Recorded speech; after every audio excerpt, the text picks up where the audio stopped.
Monsieur Mahieu, professeur Mahieu, vous avez vous aussi un diaporama. C'est très facile, hein, celui qui a inventé ça, c'est très très facile. Voilà, c'est un ingénieur qui a voulu nous faciliter la vie. C'est friendly. Bien, je vais essayer de vous parler d'un problème compliqué qui est la relation entre l'éthique et l'économie, en parlant un peu au passage du développement humainement et socialement durable, qui est une de mes obsessions.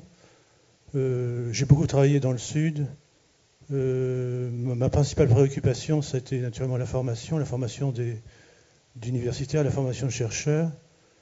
Et une chose que j'avais remarqué, c'est que la question d'éthique, au départ, ça peut être une question simple, ça peut être la question des mœurs. L'éthique, c'est au sens originel, l'éthique et la morale, ce sont les mœurs. Qu'est-ce qu'on peut dire sur les mœurs? On peut les observer, on peut les juger. Mais l'éthique, par exemple, mon problème éthique qui était très simple, si je résumais pratiquement 30 à 40 années passées sur les problèmes de développement, quel regard je penche ou j'ai sur l'autre? Comment je regarde l'autre? Ce qu'on appelle l'éthique du visage, la philosophie du visage, chez un certain nombre de grands philosophes, c'est une question très simple. Et vous verrez que ce n'est pas si évident que ça de mesurer quel est le regard que je pèse sur l'autre, surtout sur l'autre qui est caractérisé comme pauvre, vulnérable ou sous-développé. Alors, pour être pédagogue, parce que vous me l'avez demandé, je vais commencer par un thème qui est très simple, qui est de dire l'économie ne fait pas bon ménage avec l'éthique. Effectivement, on s'était dit à midi, je ne conseillerais pas à mes jeunes, encore que maintenant, je ne conseillerais pas à mes jeunes de poursuivre des travaux sur l'éthique. Si vous cherchez des colloques sur l'éthique économique en France, il n'y en a pas, pratiquement pas. Et il faut aller aux États-Unis, où il y a une association qui a été créée par un Français d'origine, qui s'appelle International Development Ethics Association, qui existe depuis plusieurs années, qui a été créée par Denis Goulet. Et c'est très curieux de voir que les associations d'éthique sont développées aux États-Unis, en particulier par un ancien marginal français qui est Denis Goulet, et que nous ne connaissons pas. Alors on va commencer par des choses très simples. L'économie ne fait pas bon ménage avec l'éthique, avant de voir ensuite comment l'éthique soulève de gros problèmes, notamment au niveau du développement humainement et socialement durable. Alors, éthique et économie ne font pas bon ménage sur plusieurs critères. En économie, on travaille, le sujet, c'est l'individu. En éthique, le sujet, qui est un sujet très controversé, c'est la personne, on serait tenté de dire la personne totale, en interaction entre finalement ce qui est individuel et ce qui est social. En éthique et en économie, la société est conçue de façon tout à fait différente. Les économistes travaillent sur la société de nature.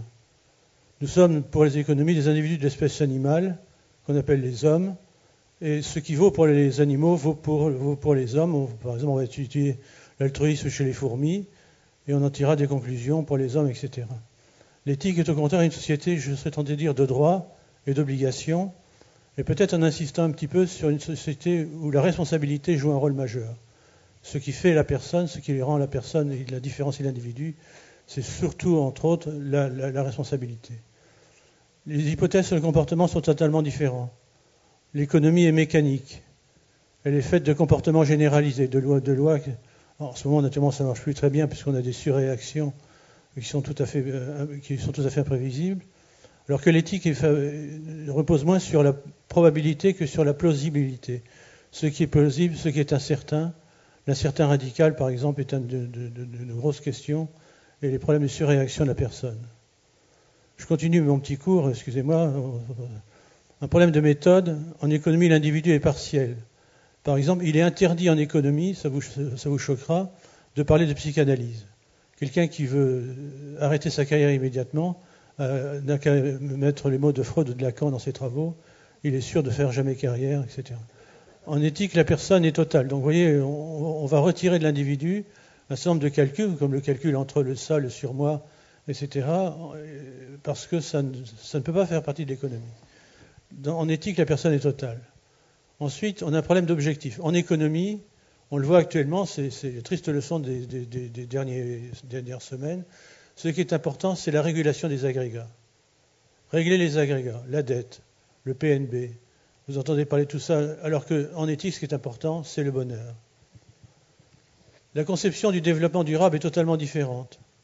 En économie, on emploie le terme de soutenabilité faible. C'est pas grave, les problèmes d'environnement, on peut toujours substituer des facteurs les uns aux autres, on s'en tirera toujours.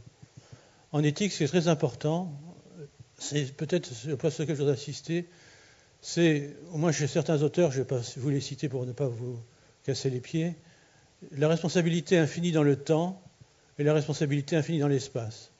En éthique, ce qui est important, c'est qu'à l'heure où vous êtes ici présent, vous avez chacun d'entre vous un agenda, un téléphone portable avec des adresses. Vis-à-vis de votre téléphone portable, vis-à-vis de vos carnets d'adresses, vous avez des droits et des obligations. Vous êtes plongé dans un monde de droits et d'obligations, ce qu'on appelle quelquefois de façon plus compliquée la phénoménologie. Suite et fin. La grande différence, c'est entre l'éthique et l'économie, c'est l'économie se tracasse du bien-être.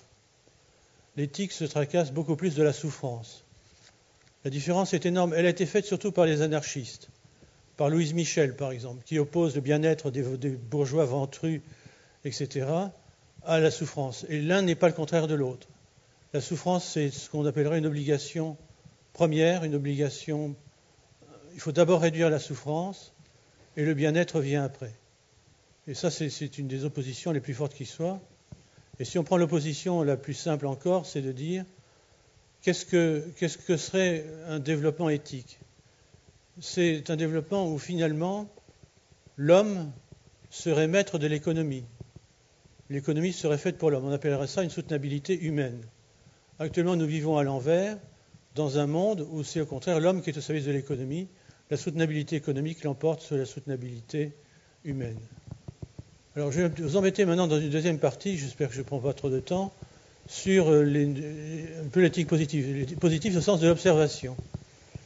Alors, l'idée que je voudrais développer ici, qui est un peu plus, c'est qu'on trouve de plus en plus, à la suite je travaille à 50 ans en Yvelines, vous avez entendu parler des suicides, de ce qu'on appelle les témoignages ultimes, des cadres de Renault, des cadres d'Orange, etc.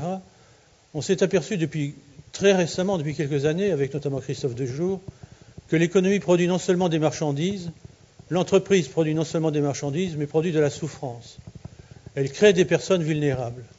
Et ça, c'est un aspect tout à fait nouveau de l'éthique que j'ai voulu développer aujourd'hui. En effet, on s'aperçoit qu'une décision économique peut entraîner des centaines de milliers de chômeurs et des millions de pauvres. Ça veut dire une chose qui est très curieuse.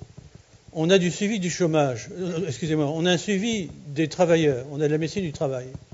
Nous n'avons pas, dans la plupart des pays, sauf peut-être en Angleterre, du suivi du chômage. Qu'est-ce que deviennent les chômeurs ? Notamment, par exemple, sur Moulinex, 10% des chômeurs de Moulinex, soit se sont suicidés, soit ont eu des maladies très graves, etc. Donc, vous imaginez le génocide que représente le fait de, si vous créez 600 000 chômeurs, comme c'est le cas actuellement, 10%, c'est un chiffre énorme. Si vous créez des centaines de millions de pauvres d'affamés, c'est de la mort que vous provoquez. D'où l'idée qu'on trouve en éthique appliquée, notamment chez Peter Singer, l'idée que finalement, en économie, on décide souvent de provoquer la souffrance. On décide de provoquer la mort. La régulation économique, ce qu'on appellera l'hypothèse répugnante en économie, c'est l'idée qu'il faut sacrifier une partie pour en faire bénéficier une autre. Par exemple, quand on parle de chômage, on dit, cher monsieur, on va vous licencier, mais grâce à votre licenciement, on pourra créer 2 ou 3 postes supplémentaires, ce qu'on appelle la théorie de la flexibilité du chômage. C'est absolument scandaleux parce que qu'est-ce qui vous donne le droit de provoquer une souffrance, une destruction qui risque d'être irrémédiable ? Alors, on va peut-être passer ça parce que c'est... Alors, la population qui est favorisée, dit Peter Singer, vous avez horreur des crimes qui sont commis devant vous, c'est abominable. Mais vous laissez mourir, ce qu'on appelle le crime passif. Donc l'idée, c'est que finalement le développement, derrière tout ce que j'ai dit tout à l'heure, c'est finalement pas se tracasser, pas suffisamment se tracasser sur cette hypothèse du crime passif. Et toujours cette idée, là je me répète un peu, est-ce que ce sacrifice humain est obligatoire pour réguler l'économie ? Qu'est-ce qui vous donne le droit de provoquer, d'augmenter la douleur ou de développer la mort. Ce qui fait que dans l'ouvrage que vous avez en bas, il est question de crime économique. Alors, les grandes questions. Faut-il développer le bien? Faut-il développer la justice? Faut-il augmenter le bien-être ou diminuer la souffrance? On l'a vu tout à l'heure, faut-il développer la soutenabilité humaine ou la soutenabilité économique? L'universalité, par exemple, des plus grands conflits d'éthique, c'est que chaque personne est capable de faire sa propre éthique. C'est un thème très important chez les anarchistes, par exemple. Eh bien, chaque personne qui souffre, je devrais aller à sa rencontre. Mais en même temps, je suis limité par le principe de souveraineté. Enfin, la dernière grande question, c'est l'opposition entre la soutenabilité humaine et sociale et la soutenabilité environnementale. La soutenabilité environnementale est basée sur ce qu'on appelle l'ordre naturel. L'ordre naturel, c'est la préservation, pas plus que la préservation. Ce ne sera jamais du développement. Alors qu'au contraire, le développement soutenable socialement, il sera fondé sur le désordre social. Et ce conflit entre l'ordre naturel et le désordre social traîne depuis le XVIIIe siècle. Alors, pour terminer, je vais faire cette fois-ci d'éthique un peu normative, quelques recommandations. Nous avons en environnement des principes de précaution qui sont très élaborés. Nous n'avons rien actuellement sur l'humain et le social. Nous n'avons pas de principe de précaution, alors qu'il y a 10, 15 ans, 20 ans, 30 ans d'avance peut-être dans le domaine de l'environnement, de l'écologie, par rapport aux problèmes humains. Il faudrait reconnaître le crime économique au même titre que le crime écologique. Pourquoi pas? On doit pouvoir délimiter les responsabilités, c'est le rôle notamment de ce qu'on appelle l'éthique de la discussion.